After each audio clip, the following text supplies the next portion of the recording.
Hello, I'm Anne Harris, and if you're watching this video, you will hopefully have read my introduction to the background to my novel, Unspoken, on the Shop Irish Writers Facebook page.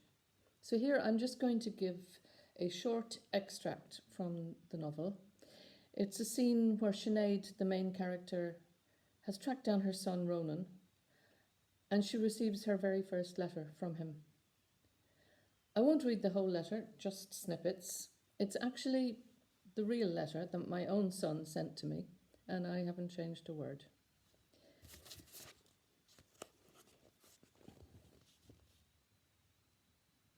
She took the letter and went into her bathroom, turning the key quietly in the lock. Inside the envelope there was another envelope. Attached to that was a short note from Miss Brennan, telling Sinead that she had received a call from Ronan, and that he had seemed quite pleased to have heard from her, and asked her to pass on his reply to her letter. Sinead sat down on the edge of the bath and looked at the white envelope. It was open, obviously. They must have checked the contents. And it appeared to contain quite a lot of paper. Her hands were shaking, and she felt a strange sensation in her stomach. She put the letter down, nervous of what it might contain. Miss Brennan said he was quite pleased. What exactly did that mean? Was he interested, but only just? Or could it be that he was completely indifferent? She had read about adopted children who were perfectly content with their lives and didn't want someone coming along upsetting everything. And what if he was the way Jack was about his birth mother? What if he'd assumed that she was some sort of fallen woman, interested in hearing about his origins, but not wanting any contact? She pushed the letter into a drawer and opened the door, went out and helped her sons to find a vase for the flowers. Later, when they'd gone off to the village to play tennis with some friends, she went back to the bathroom, took the letter out of the envelope and began to read.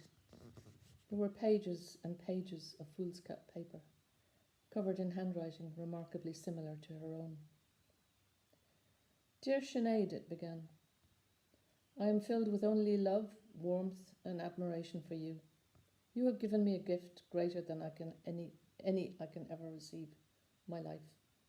For at least 20 years I've been conscious of your presence, and I am hopeful that with so much red tape behind us, we will appreciate and enjoy the opportunity which is now ours to shape.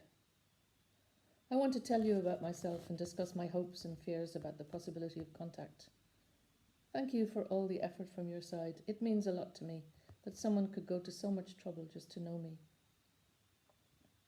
She turned the page.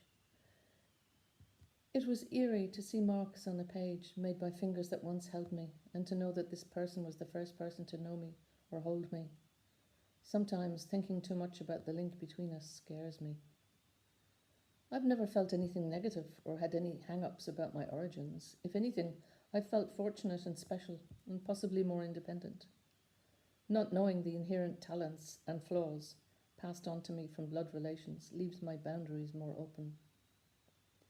Like you, I'm looking forward to sitting down and talking about everything. This is a good time for me to embark on such an important experience. I'm old enough to be sensible about this, yet young enough to be enthusiastic, with many crucial decisions awaiting me over the next 5 to 10 years. There is so much more to say, but we have a lot of time to say it, despite the 25 years that have passed since our first and last contact. I'm looking forward to hearing from you. This was weird, but wonderful, writing to someone so important, who I have yet to meet. Write soon. All my love, Ronan. Sinead put the letter aside and slid to the floor in shock. No amount of careful reading and research had prepared her for this. Tears welled up and spilled over. She didn't try to wipe them away, she just sat there and let the emotion flow. 25 years of grief and loss, carefully concealed and compartmentalized, suddenly released. She picked up the letter and began reading it again.